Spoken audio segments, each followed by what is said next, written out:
হবে আমাদের দেশে সুদের ব্যবসা জমজমাট। সুদখোর আছে লেখা? সুদখোর, নবীজি সুদখোরদের সম্বন্ধে হাদিসের মধ্যে ব্যাপকভাবে আলোচনা করেছেন। আল্লাহ কোরআনের মধ্যে বলছেন, আল্লাহ পাক বলছেন, ইয়া আইয়ুহাল্লাযীনা আমানুত্তাকুল্লাহ ওয়া যারু মা বাকিয়া মিনার রিবা। আল্লাহ পাক প্রথম এদেরকে মুমিন হিসেবে ডাক দিয়েছে, বলছে যে তোমরা আল্লাহকে ভয় করো এবং সুদ খেয়ে থাকলে ছেড়ে দাও। এবং পরবর্তীতে আল্লাহ বলছে যদি না ছাড়ো তাহলে আমি আল্লাহ পাকের বক্তব্য শোনো। কি বক্তব্য? আমি নবী, আমি আল্লাহ এবং আমার রাসূলের সাথে তোমরা যুদ্ধের ঘোষণা দাও। বন্ধু, যুদ্ধের ঘোষণা বন্ধুর সাথে হয় না শত্রুর সাথে হয়? কথা কয় না, বন্ধুর সাথে হয় না শত্রুর সাথে হয়? বুঝতে পারছেন? সুদখোর বেশি, এই জন্য আলোচনা আওয়াজ দিচ্ছেন না আপনারা, বুঝতে পারছি।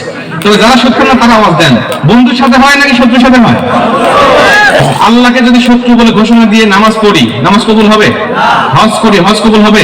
যাকাত দেই, যাকাত কবুল হবে? না। আল্লাহ বলল তুই তো আমার শত্রু, তুই আমার শত্রু বলে ঘোষণা দিয়েছিস।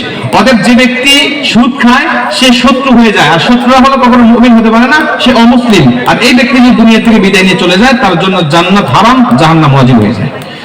সরাসরি সে কোরআন আয়াতের বিরুদ্ধে চলে গেছে। এরপরে অনেক মানুষ রাগে কিংবা কথায় তালাক দেয়, সেই স্ত্রীকে নিয়ে সংসার করতে পারবে? কখনো নয়। যে তালাক দেয় রাগে হোক আর ভালোবেসে হোক, মানুষ তো ভালোবেসে তালাক দেয় না, রাগের মাথায় তালাক দেয়। অতএব তালাক দিলে পরে তার সাথে আর সংসার করা যায় না। কিভাবে করা যায়? ওই স্ত্রীকে তালাক দিয়ে তাকে বারবার পাঠিয়ে দিতে হবে এবং 3 মাস ইদ্যত পালন করার পরে যদি ওই স্ত্রীর অন্য জায়গায় বিয়ে হয় এবং ওই স্ত্রী যদি স্বেচ্ছায় তাকে কখনো তালাক দেয়, তখন আবার 3 মাস ইদ্যত পালন করার পরে এই স্বামী ইচ্ছা করলে তাকে নিতে পারবে। এছাড়া যত রকম পদ্ধতি বলেন, হিল্লা বিবাহ, এটা সেটা, এগুলো খুব হারাম, এগুলো ইসলামে কোনো জায়েজ নেই। অনেক মেয়েরা স্বামীকে তালাক দিয়ে চলে যায়, আসলে কি তালাক হবে? না, মেয়েরা স্বামীকে তালাক দিতে পারে না, এটা ইসলাম তাদেরকে অনুমতি দেয়নি। তবে তালাক তারা গ্রহণ করতে পারে, অর্পণ করতে পারে।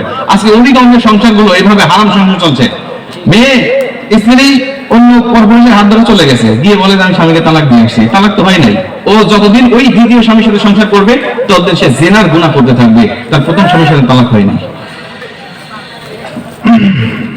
এরপরে কি লিখছেন, আমাদের দেশে অনেক ছেলেরা মা বাবাকে ভাত দেয় না, গালিগালাজ করে, তাদের কি করণীয়? এই প্রসঙ্গে যারা মা বাবাকে গালিগালাজ করে ভাত দেয় না, আমি আপনাদেরকে জান্নাতি মৃত্যুর আলামত সম্বন্ধে বলতেছিলাম। তার মধ্যে একটা জাহান্নামী মৃত্যুর আলামত বলেছি, যারা কবিরা গুনাহ করতে করতে মারা যায়, মনে আছে আপনাদের? আরেকটা জাহান্নামী মৃত্যুর আলামত আছে যারা নিজেকে আত্মহত্যা করে যারা মারা যায়, এটা জাহান্নামী আলামত। আর 3 নম্বর জাহান্নামী মৃত্যুর আলামত হলো সন্তান এমন অবস্থায় মারা গেছে যে অবস্থায় মা বাবা তার উপর নারাজ আছে। মা বাবাকে নারাজ করে কোন সন্তান যদি দুনিয়া থেকে বিদায় নিয়ে চলে যায়, নবী বলেন, আমি বলছি আল্লাহ পাক ওই সন্তানের মৃত্যুর জাহান্নামী মৃত্যু দেয়, জান্নাতি মৃত্যু দেয় না।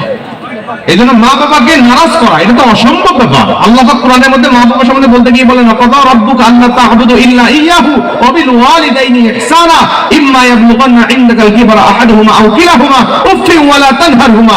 আল্লাহ পাক এত সুন্দরভাবে মা বাবার সম্বন্ধে কথা বলতে বলছেন, খবরদার তুমি মা বাবাকে কষ্ট দিয়ে উফ শব্দ ব্যবহার করবে তো দূরের কথা, তুমি নিজেই যেন তার আচরণ করতে গিয়ে নিজে বিরক্ত হয়ে উফ শব্দ উচ্চারণ না করো। তার মানে সর্বোচ্চ সম্মান দিয়ে সর্বোচ্চ সুন্দর আচরণ করতে হবে মা বাবার সাথে।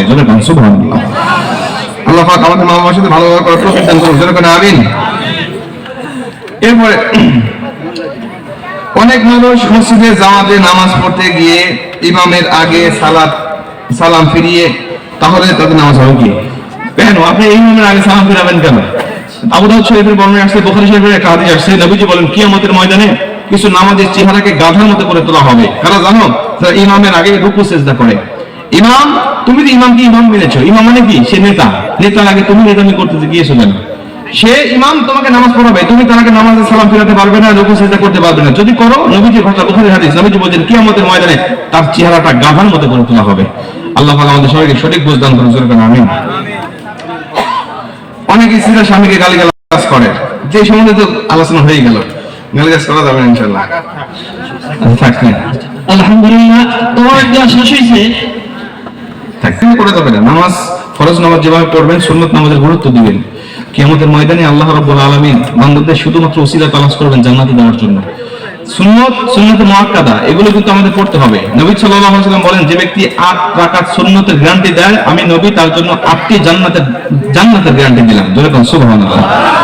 এজন্য আমরা সুন্নতগুলো গুরুত্ব দেব, আমরা সুন্নতগুলো কখনো কাজা করব না। এমনকি আপনারা জানেন যে কসর, আমরা জানি যে সফরে থাকলে কসর নামাজ পড়তে হয়। কিন্তু এই সুন্নতের এত গুরুত্ব, নবীজি বলছে ফজরের নামাজের কসরটা তোমরা আদায় করে নিও, সুন্নতটা তোমরা আদায় করে নিও। সুবহানাল্লাহ। তার মানে সুন্নতের কিন্তু অনেক গুরুত্ব রয়েছে, এজন্য আমরা সুন্নতগুলো পড়বো।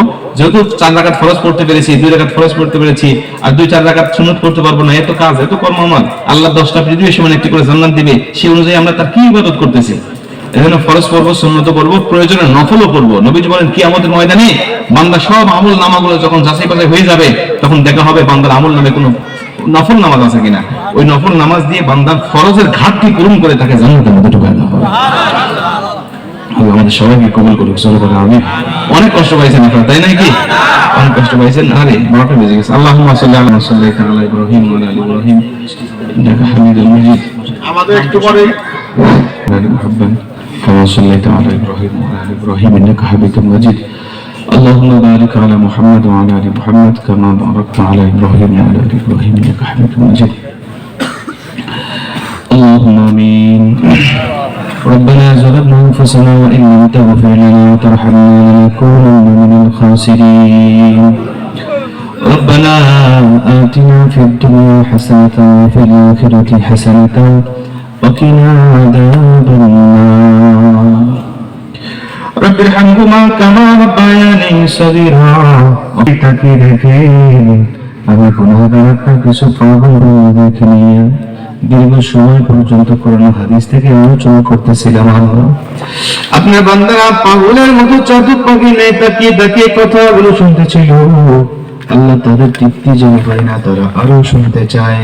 আমি জানি দুনিয়ার জমিনে কোরআন শুনিয়ে তাদের তৃপ্তি দেওয়া সম্ভব নয়, তারা তৃপ্তি পাবে সেই দিন জান্নাতের ভিতরে আপনার কণ্ঠে কোরআনুল কারীমের তেলাওয়াত শুনতে পাবে যেদিন।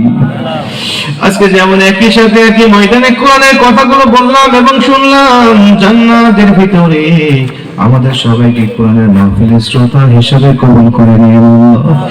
আল্লাহ মেহেরবানি করে আজকের এই মাহফিলটাকে কবুল করে নেন। এই মাহফিলে যারা টাকা দিয়ে, পয়সা দিয়ে, বুদ্ধি দিয়ে, সময় দিয়ে, শ্রম দিয়ে যারা সহযোগিতা করলেন, আল্লাহ সবার সহযোগিতাগুলোকে কবুল ও মঞ্জুর করে নেন।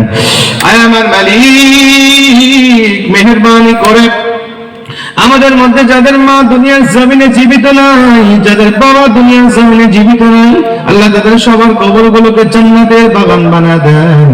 অনেকের ভাই, অনেকের বোন, অনেকের আত্মীয় স্বজন দুনিয়া থেকে বিদায় নিয়ে চলে গিয়েছে, আল্লাহ সবার কবরগুলো জান্নাতের বাগান হিসেবে কবুল করে নেন। আল্লাহ তাআলা মেহেরবানি করে মা বোনেরা পর্দার অঞ্চল থেকে হাত তুলেছে, আল্লাহ মা বোনদের কেউ কবুল আর মঞ্জুর করে নেন, তাদেরকেও সুখময় শান্তিময় জীবন দান করে দেন। আল্লাহ তাআলা মেহেরবানি করে সুখময় শান্তিময় দাম্পত্য জীবনটাকে কবুল করে নেন। হালালকে হালাল, হারামকে হারাম মেনে চলার তৌফিক আমাদের সবাইকে দান করে দেন। আল্লাহ তাআলা মেহেরবানি করে অত্র মসজিদটাকে কবুল করে নেন। অত্র মসজিদের সভাপতি, সেক্রেটারি, ক্যাশিয়ার, দায়িত্বশীল ইমাম, মুয়াজ্জিন এবং সাধারণ মুসল্লিদেরকেও কবুল আর মঞ্জুর করে নেন। আজকে যারা উপস্থিত হয়েছিলেন, আল্লাহ সবাইকে ইসলামের জন্য কবুল করে নেন, সবাইকে দুনিয়া এবং আখিরাতের কল্যাণ দান করে নেন। আল্লাহ মেহেরবানি করে আমাদের মধ্যে কারা অসুস্থ আছে আমি জানি না, সবাইকে পরিপূর্ণ শিফা দান করে দেন। যারা অভাবী আছে আল্লাহ অভাব দূর করে দেন, যারা ঋণগ্রস্ত আছে আল্লাহ ঋণ পরিশোধের ব্যবস্থা করে দেন, যারা বালা মুসিবতে, সবার বালা মুসিবত থেকে সম্পূর্ণ হেফাজত করে নেন। আল্লাহ তাআলা মেহেরবানি করে আজকে মাহফিলের সভাপতি থেকে শুরু করে নিয়ে সাধারণ মুসলিম পর্যন্ত সবাইকে আপনি কবুল আর মঞ্জুর করে নেন। আল্লাহ তাআলা মেহেরবানি করে তাদেরকে নেক হায়াত দান করে দেন। আল্লাহ দীর্ঘ সময় পর্যন্ত বসেছিল, আল্লাহ যেভাবে দুনিয়ার জান্নাতের বাগানে বসেছিল, চূড়ান্ত জান্নাতেও ঠিক এভাবেই কবুল করে নেন।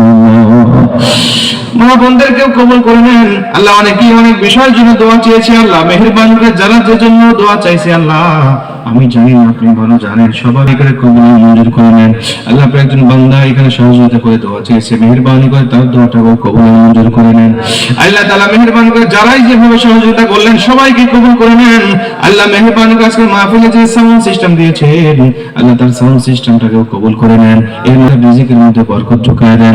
যারা ডেকোরেটের আয়োজন করেছেন তার ডেকোরেটের আয়োজনটাকেও কবুল করে নেন। যারা লাইটিং করেছেন তাদেরকেও কবুল করে নেন। আল্লাহ তাআলা যারা যেভাবে শ্রম দিয়েছে, আল্লাহ সবাইকে আপনি কবুল করে নেন। আমার নুরুল ইসলাম ভাই সহ সবাইকে আপনি কবুল করে নেন। আল্লাহ দাওয়াত দিয়েছেন তারা অনেক আগে, দাওয়াত দেওয়ার পর থেকে নিয়ে বারবার তারা যোগাযোগ করেছে। আল্লাহ মেহেরবানি করে তাদেরকে আপনি উত্তম প্রতিদান প্রদান করে দেন। আল্লাহ মেহেরবানি করে যতদিন জীবিত থাকে ইসলামের উপরে জীবিত রেখে দেন। যেদিন দুনিয়া থেকে চলে যাব ঈমান নিয়ে যেন যেতে পারি সেই তৌফিক আপনি দান করে দেন। আল্লাহ তাআলা পরিশেষে দোয়া করি বাংলাদেশটাকে আপনি কবুল আর মঞ্জুর করে নেন। বাংলাদেশকে ইসলামী রাষ্ট্র হিসেবে কবুল করে নেন। গোটা বিশ্বকে ইসলামী বিশ্ব হিসেবে কবুল আর মঞ্জুর করে নেন। মুসলিমদেরকে আপনি সহযোগী হয়ে যান। গোটা পৃথিবীর জালেমদেরকে আপনি হেদায়েত দান করেন। হেদায়েত যদি না থাকে আল্লাহ মেহেরবানি করে তাদেরকে দুনিয়া থেকে ধ্বংস করে দেন। ফিলিস্তিনবাসীকে আপনি কবুল করেন। ফিলিস্তিনের উপরে গাজার উপরে আপনি রহমত নাজিল করেন। আল্লাহ মেহেরবানি করে সব মুসলিমদের উপরে আপনি সাহায্যকারী হয়ে যান। আল্লাহ সুবহান রাব্বিকা রাব্বিল ইজ্জাতি আম্মা ইয়াসিফুন ওয়া সালামুন আলাল মুরসালিন আলহামদুলিল্লাহি রাব্বিল আলামিন।